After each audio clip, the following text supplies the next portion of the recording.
everyone! It's me, Kasyang! For today's video, maaga akong nagising para mag-prepare ng aking almusal at mga gagamitin sa feed sa making. So syempre, bago ko bumangon, nag-check na muna ako ng mga message kung may update. And inayos ko na rin ang aking higaan.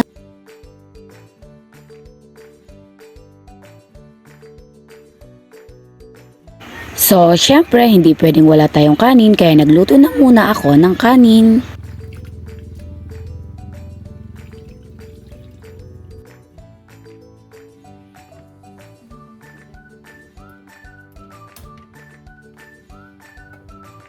At iinitin ko na lang yung leftover naming fried chicken kagabi.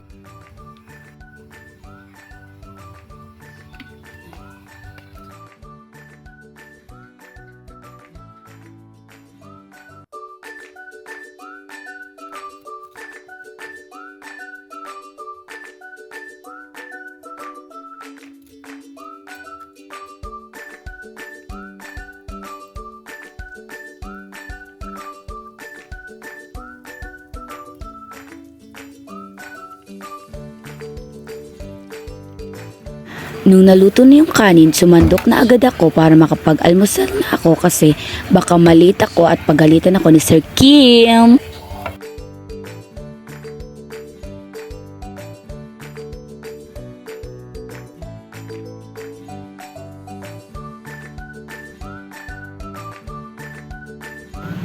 So, tinanggal ko na yung mga kaniknikan ko sa buhok para makaligo na ako.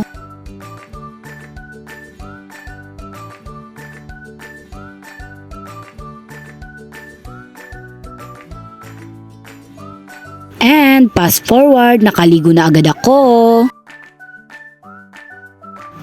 So, syempre, hindi tayo mabubuhay ng walang makeup. At pagkatapos ko mag-makeup, nagsuklay na ako para beauty.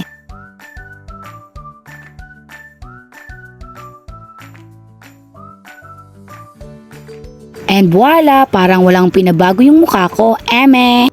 So, nagpatid na ako papuntang Iriga.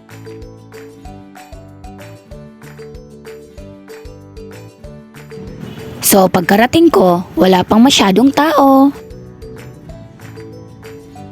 Fast forward, pumasok na kami sa loob ng Shakey's. Kaugma muna namang maray dyan yan. Pagpasok namin, pumwesto na agad kami sa kada table. Siyempre, bago tayo mag-start, maghugas muna tayo ng kamay kasi personal hygiene is a must. When making pizza, there always a step-by-step procedure, kaya pinakita muna sa amin kung anong unang gagawin. So first, knead the dough.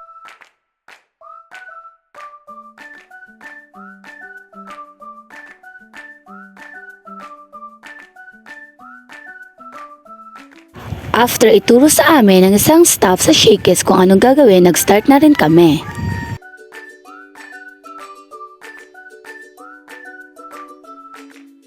Super bantay itay Kim.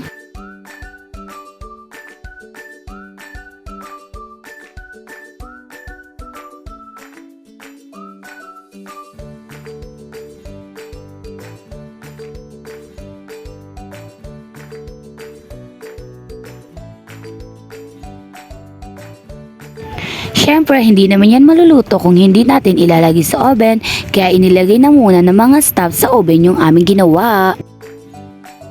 And while waiting, uminom muna kami ng napakalamig na refreshing iced tea. Nung naluto na, nag-proceed na agad kami sa awarding.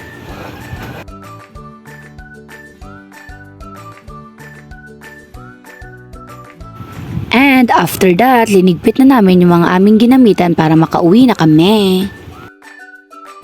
Yun lang muna, bye everyone! Again, it's me, Keisha, but you can call me Kasyang. Bye!